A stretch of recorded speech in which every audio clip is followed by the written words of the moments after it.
Hey everybody, Eric Switzer here with the Gamer's Editor-in-Chief, Stacey Henley. Hello. It is the final day of Summer Games Fest. We made it.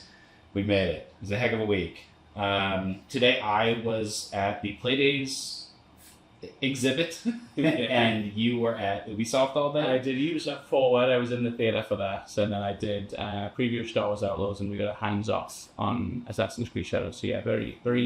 I can't promise I'd call it Ubisoft. A very Ubisoft. Very Ubi day. Ubi day. Okay, so hands-off Assassin's Creed Shadows, hands-on Star Wars. Correct. Start with Assassin's Creed.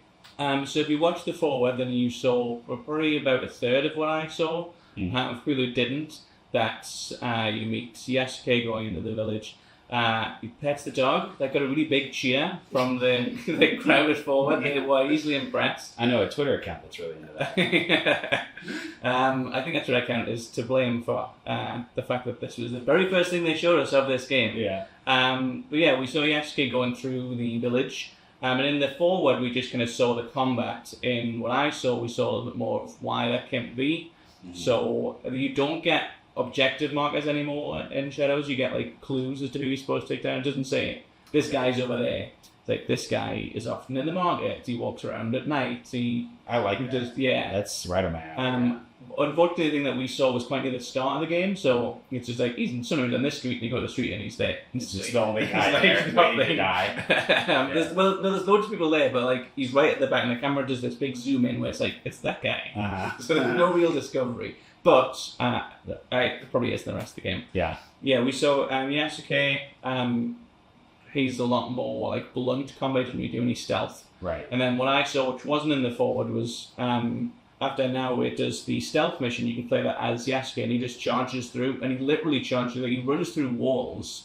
I found it like the Juggernaut. Yeah, it gone beyond like this guy doesn't do stealth into. He's just a tank. He's here now. Just a huge tank of a man. Yeah. His combat's pretty cool. I still prefer Norway because it's Assassin's Creed and you gotta be an assassin. does assassin stuff. Yeah. Yeah. Okay. I think maybe the weather is probably the big thing to talk about because Ubisoft didn't do that, so I should do that for them. Yeah. They have different like weather and seasonal systems. Oh. So they'll be like sometimes you can't assassinate somebody right. like through a lake. Because it's frozen over, it's winter, and I was like, oh, that sounds cool. Yeah. And then they showed us somebody getting assassinated from a lake. And I think, now they're going to show us when it's frozen, like a different method. And they didn't. Like, They did not emphasize at all. That's a shame. How the weather worked. That's like the coolest thing to me. Yeah. They said we have different weather patterns, and we saw missions with different weather patterns, but they didn't do anything different. Didn't show the different versions. Yeah, so I don't know. Don't really know the story there, but I think that's cool. Yeah, I guess it's not wise to expect big evolutions from Assassin's Creed. No. At this point, but I still hope it's something fresh, something a little different. The fact that it's the two protagonists and the fact that they both have very different styles of combat means it is a little different from what you usually get from Assassin's Creed, but I feel this way about Star Wars as well. At a certain point with Ubisoft, it's probably not worth expecting them to be like really creative. Right. They're gonna make Ubisoft games, right? Like that's what they make. That's who they are. And a lot of people like them. Like it got a really big reception at Ubisoft Forward. And I know people were there to see it. There was a lot of influencers, and again, they cheered petting a dog. Right. It didn't have the highest of standards. Yeah. But it was an Assassin's Creed game, and that means it'll come out, and some people will go, yeah, it's just Assassin's Creed again, and some people will go, yeah, it's Assassin's Creed again. Yeah. Like it is what it is. Yeah. Did you get a little like personality from Yasuke? It kind of teared. Did Ubisoft? Yeah, because they were like, there's this really big like bull of a man who just charges through without thinking, and everyone like is scared of him in the village. It's like, yeah, okay, yeah, sure, but I'm sure he's layered. Yeah, they did say that they were talking about like the history of the character, the history of the man, and I know like we know bits about him.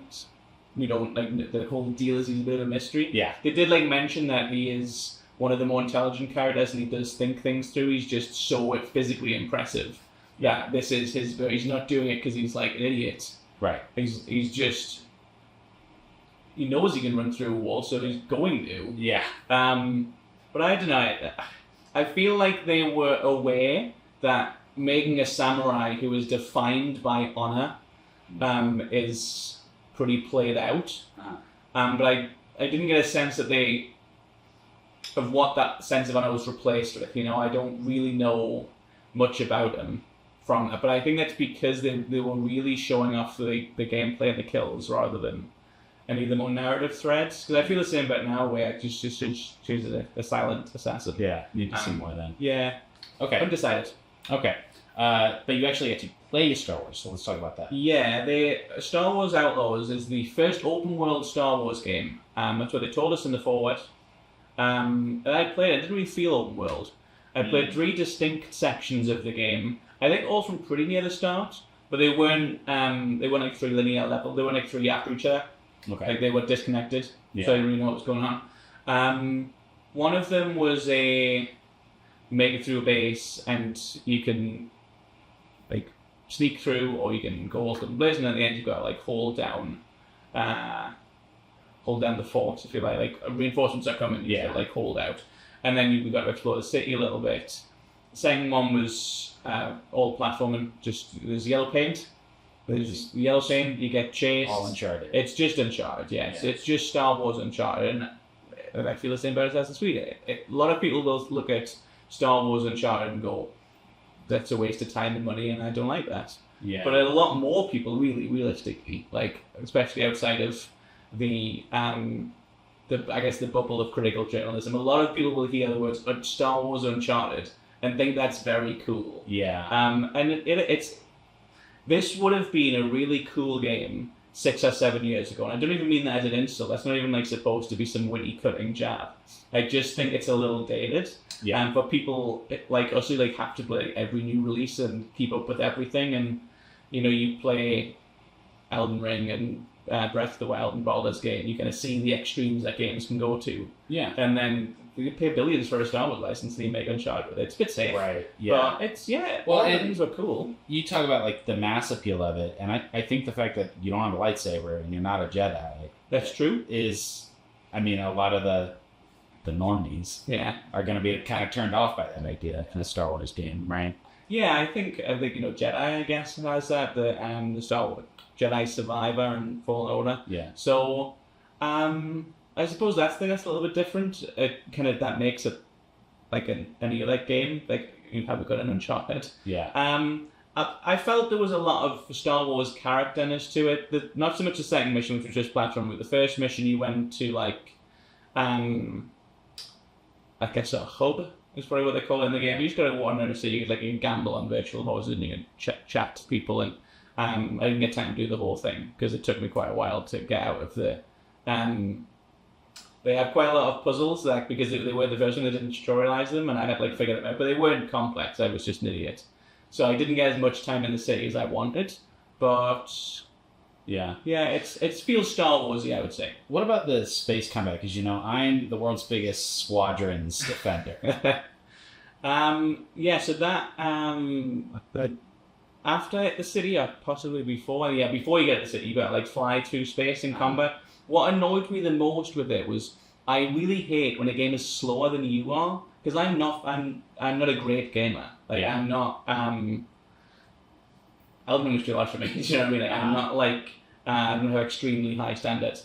But it was, you've got to fly, but at this point, so I flew there. But they were still talking about what I had to do. So I got to the point oh no, someone's chasing us. You got to get rid of them first. I'm like, I already have. I'm here. So it was just quite stop-start in the combats. Again, it wasn't the first one in the game naturally, so it wasn't really tutorialized. So I was kind of tapping and not really knowing what I was doing. It's got a decent sense of scale to it. What I think what's quite cool is it's not like usual aerial combat in games that I've seen. You're not supposed to aim where the ship is. You're supposed to aim where it's going to be. Okay.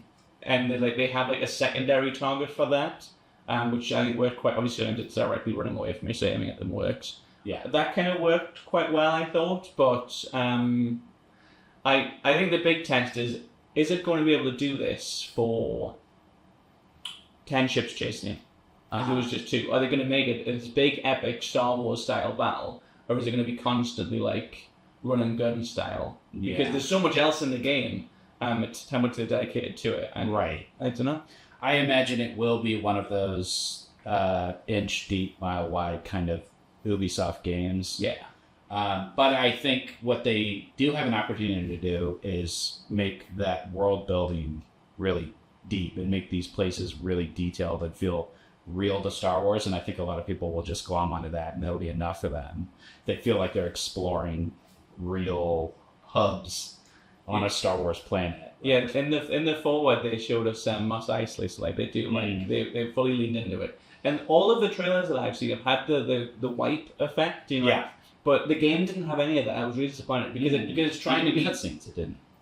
It's trying to be seamless. There is cutscenes, but like you walk and you know like in Cyberpunk where like you walk and then the camera pans around and you never know where the cutscene ends and the gameplay begins, and that's a shame. You very clearly do know. Like I don't necessarily like that realism technique, and especially for Star Wars. Yeah, because it's supposed to be. Yeah, exactly. That's the whole point. Okay. Well, what about what you saw? Keep an open mind. Yeah. I saw a bunch of stuff today. As always, not everything I can talk about yet, but I did get to play Phantom Blade Zero. Yes, that was really, really popular at the show. That was that was probably the buzziest game I would say of Summer Game Fest in terms of people chatting about it. Maybe. Or Monster Hunter, I think. Was Maybe. There, yeah. I feel like you talked to people about Monster Hunter. Maybe it's just I was buzzing about Monster Hunter, yeah. Phantom Blade Zero, it had a kind of a big reveal, and then it was the last trailer in the Sony State of Play last week. So they're kind of framing it like it's a really big deal. It's from a studio called S Game. Not familiar. It's very flashy. It is. I barely sat down and they were like, "So this isn't a Souls-like." Yeah. I actually got that a few times this week. And I think it's not. It's more of a Devil May Cry. Okay. Than a Souls-like. You're not necessarily like doing spins in the air and swinging motorcycles around. It's not that radical. Yeah. But it's like you have multiple weapons. You're switching between mid combo flow. Okay. The XXY combo is different than the YYX combo. Like it's more of a character fighter kind of deal. So you have 2 melee weapons. You have 2 ranged weapons, and that's how many you can have in your loadout, but then you can change those. Yeah. They got a lot more than 2. A whole bunch. The longsword's got better reach, the dual blades are faster. It is kind of standard stuff. What I played was 3 selected fights, and it was clearly not just the video game. It wasn't like a level or a sequence. This was something they built for this. Right, yeah. And I got the impression that this is real far off. Okay. I know that people have reported, I've seen it out there that it's a 2024 game. I think this is like a 2026 game. Wow. For real. Like it felt like this was, they had to make this because they had nothing else to show. They couldn't have shown the actual game. They made this special vertical slice as a demo. But what I played is not going to be in the game, I don't think. No. I think it's pretty worth saying as well, like, that is a thing that happens sometimes. Yeah. Like, there are games that seem like they're nearly ready. I know you're saying this one doesn't seem ready, but, you know, can seem quite far along at a showcase or at a convention like this. And then it's ages away. Like, was it 2019 when they showed off Silk Song? And why would you? I didn't need that right now. I know it didn't make any appearances this week. Maybe it's the Nintendo Direct, but yeah, that can be a pretty common thing. Like just because we can play a bit of it, doesn't actually mean it's anywhere close to playable. As a game. Yeah, and to like, I'm not saying it was like rough, but I really got the vibe that this game's really far off. What I played was solid. I did a boss fight with a guy. His weapon was this big bell on a chain.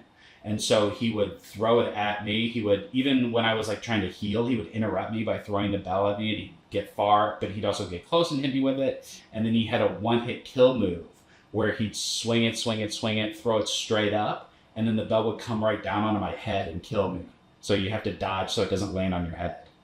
And that was a cool fight. It had really cool environment stuff. It was in this big cathedral with pillars, and if you got close enough to a pillar, you could run up it and then jump on him. It's still very demonic, right? Yeah. So, yes, it was fun. The combat was good. The trailers have made it look good, and it was fun. But I think you're gonna be waiting on this one. They couldn't even really describe what the story is at this point. Yeah, there was just, signs that this was like still really early. They've got bits of it that are ready to play, but maybe it's not quite all sellotape together. Yeah. Okay. Today was my big indie day. Yeah. So I did all the Day of the Dev stuff. There was a couple things that I was really shocked by because I didn't get a chance to watch Day of the Dev's show this year. So the first one I played was called UFO 50. Okay. Did you happen to see this one? I don't think so. So I met the two guys who made this together. It's like a couple buddies that have been making games together since they were in high school. And the conceit is that it is 50 games. They're 50 NES era games, and UFO is the studio that made all these games. Oh, okay. Yeah. And so what they're trying to recreate is this feeling of like going over to your friend's house and looking at all their games and you don't know what they are and you just start playing one. And so it just opens up with this menu of 50 games, 50 thumbnails. And it doesn't tell you what order, you don't unlock them over time. It's just, here's 50 games that we made. And you load into the game, you play it, there's no instructions. It's like an NES game.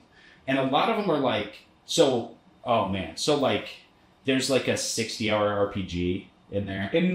One of these 50 games. Wow. Yeah. There's a Metroidvania, but it's like a submarine Metroidvania. There's a golf one that was pretty inventive.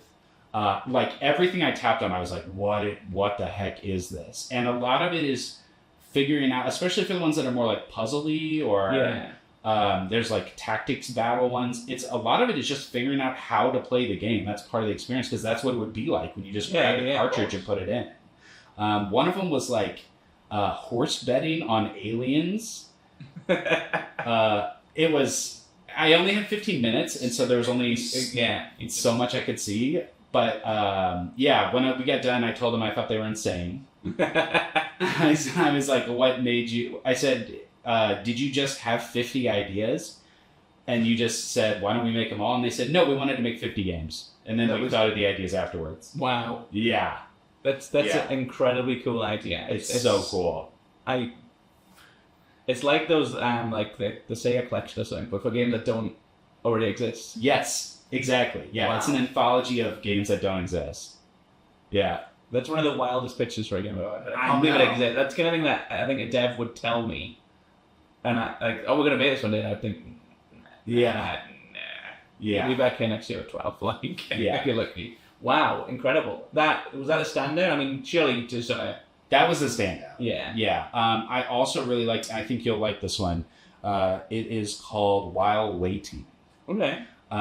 This game, if you do not touch the controller, you can complete the game because the game is to wait. Okay. And you are following a character from birth to death throughout all the moments in his life where he's waiting. And so it can be waiting for the bus to come or waiting for the rain to stop.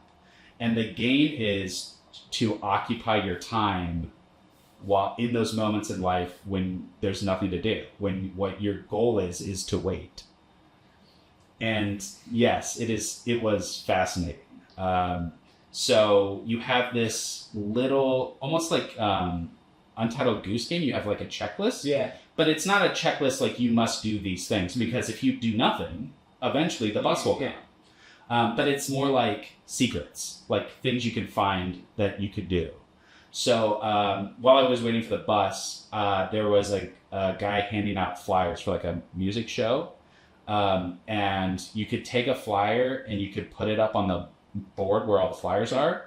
Or if you moved the camera past the board and you kept going over to this little puppy, you could stick the flyer to his face and cover up his face. And the secret achievement or whatever was like, dog you can't see, or something like that. That reminds me a lot of Time Flies. I played Time Flies, one of my favorite games. Yeah, Time Flies is good. And that's popular now, is you play the life of a fly, and the time you have to play is turned by your country of origin. Mm-hmm. So wherever you're from, their life expectancy, that's how many seconds you have to live. And you just play as a fly flying around a house. And it sounds terrible when you describe it, as does this. But it also sounds excellent. Mm-hmm. I think that's brilliant. I'll move on, but the one other thing, the one that was waiting for the rain, you're standing outside in the rain.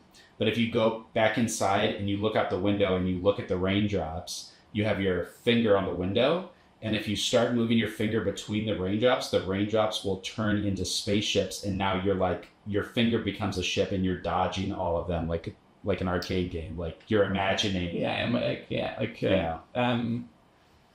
What's it called? Galaxia?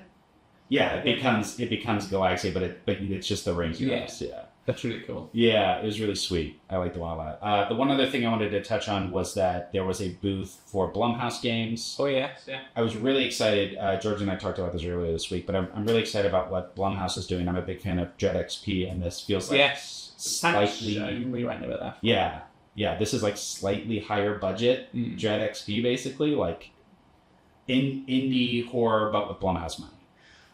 And that's kind of what I saw. So they only had one game to show. Yeah. The one that they were showing was Fear the Spotlight, and it is PS1 graphics, but fully voiced and incredibly acted, like impressively acted. But it's about these two girls that break into their school at night to play with the Ouija board in the library. Yeah, I remember that from the Jeff's thing. Yeah. And it's about there was a fire at the school, and a bunch of kids died in the fire, and they're trying to contact the spirits with the Ouija board. And well, here come the spirits. They're gonna get you. And it was really cool. Yeah, a really cool PS1 game, basically. Yeah. To go with my really cool PS3 game that I played with you. So. Well, I guess overall, like, what's your take on the Ubi show itself? My favorite game of the Ubi show was This Bedroom Maid, which is an indie game that they're not publishing. I'm sorry, that they're not developing, they're only publishing. And they like crammed it away in the pre-show. And I never really like pre-shows in general. I always find them a little bit... I don't really get why it's a pre-show. Like, yeah, I don't like for the game. I don't like for any of them. I think just do the whole thing. Just do it. I don't get it. And but being there in person, it was really strange to have what I thought were some of the more interesting games that they were showing off, just like playing on screen, while everyone else was like not caring at all. Like, and then they come on and they say, "Oh yeah, we're doing more Skull and Bones," and everyone like falls silent and it like locked in. Yeah. Like, This Bedroom Maid looks really cool. I think Ubisoft had a pretty good forward.